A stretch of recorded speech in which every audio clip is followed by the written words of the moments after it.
आपको जी प्लीज नहीं वो नहीं होना चाहिए। एक सेकंड के लिए जी आप बताइए। मेरा नाम आसिफ जमाल है और मेरा ताल्लुक एक प्रेस से है। सर मेरा सवाल ये है कि इस वक्त बोस्निया हर्ज़गोविना, कश्मीर, फलस्तीन के मुसलमानों के साथ जो कुछ भी हो रहा है उस सिलसिले में वेस्ट का रोल बहुत कोल्ड है। तो सर एक तो मैं आपसे इस सिलसिले में आपकी राय जानना चाहता हूँ। दूसरा ये सवाल मैंने इस नियत से किया कि सर आप मुल्क से बाहर दौरों पे अक्सर जाते हैं, बल्कि बहुत ही जाते हैं, जरूरत से ज्यादा जाते हैं। जरूरत से ज्यादा मुझे बड़ी खुशी है कि आप मुझसे इतनी मोहब्बत करते हैं कि मेरा जाना आपको नागवार गुजरता है। एक तासुर अब आम लोगों में ये भी आप पाया जा रहा है कि जब मुल्क में क्राइसिस होते हैं तो आप मुल्क से बाहर चले जाते हैं और जो ही क्राइसिस खत्म होते हैं you land back and because of all these things you now the people have started calling you a part-time politician. So you have to praise my wisdom. जब क्राइसिस होते हैं चला जाता हूँ, मुझे पता चल जाता है क्राइसिस का। नहीं ऐसा नहीं है। असल में बात यह है कि बाहर में जाता हूँ तो अपनी तबलीगी दौरों पर जाता हूँ। वर्ल्ड इस्लामिक मिशन है, हमारी एक मजहबी तबलीगी ऑर्गेनाइजेशन है जिसका काम Europe, Africa, south America, United states, Australia, New Zealand, दुनिया के मुख्तलिफ मकामात पर इसकी 40 से ज्यादा ब्रांचेज हैं।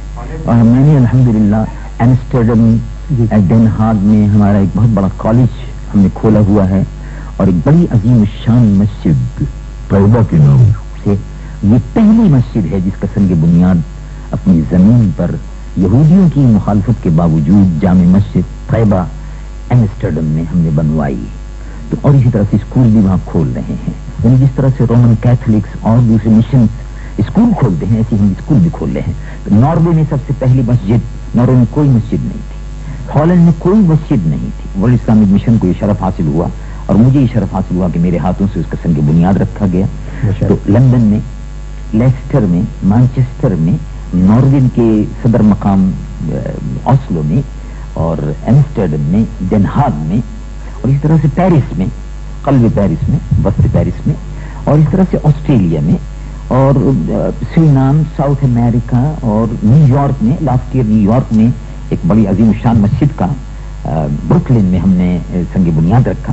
तो इस तरह से मसाजिद और मदरसों के क़याम के सिलसिले में मैं जाता हूँ और उसके बाद वापिस आ जाता हूँ। लेकिन अल्हम्दुलिल्लाह कभी ऐसा नहीं हुआ कि आपको ये खबर मिली हो कि वापस नहीं आए।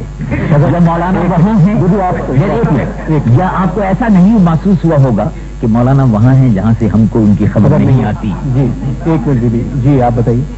जहाँ तक इस बात का ताल्लुक है बोस्निया, तो आपने ये इरशाद फरमाया कि बड़ा कोल्ड एटीट्यूड है यूरोप का और अमेरिका का। कोल्ड नहीं है, साजिशी है।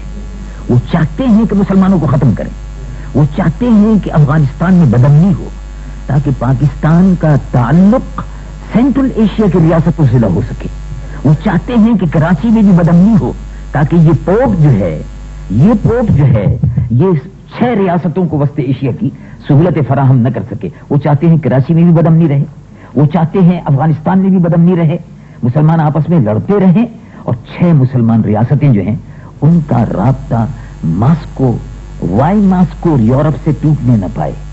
अगर अफगानिस्तान में अमन होता है तो 6 की 6 मुसलमान रियासतें जो उनका राब्ता अफगानिस्तान और पाकिस्तान से बढ़ जाएगा और कायम हो जाएगा। इसलिए भी वो चाहते हैं कि ये भी होता रहे, बोस्निया में मुसलमानों का कत्लेआम होता रहे ताकि मुसलमान खत्म हो जाए।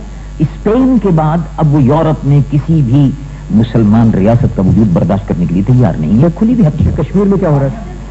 कश्मीर में असल में हिंदू वो कर रहा है और वो करेगा। हमने पाकिस्तान के बहुत से मुसलमानों ने ये समझ लिया कि हिंदू जो है उसका जहन पाकिस्तान को कबूल कर चुका है। ऐसा नहीं है। हिंदू से हमारी लड़ाई उस तारीख से शुरू हुई है, 47 से नहीं शुरू हुई। हिंदू से हमारी लड़ाई उस तारीख से शुरू हुई है जिस तारीख को गाजी मोहम्मद बिन कासिम ने इस सरजमीन पर कदम रखा और वो आज तक है और रहेगी।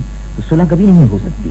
हिंदू का वही जहन है, वो अजल से दुश्मन है, पाकिस्तान का भी बदतरीन दुश्मन है और मुसलमानों का कत्लेआम कश्मीर में कर रहा है और उसका मकसद सिर्फ ये है जेनोसाइड, मुसलमानों की नस्ल कुशी।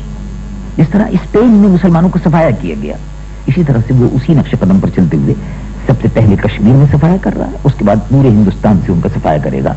पाकिस्तान अगर मजबूत होता है तो हिंदू को ये करने का मौका नहीं मिलेगा। हमें पाकिस्तान को मजबूत बनाने के लिए इंशाअल्लाह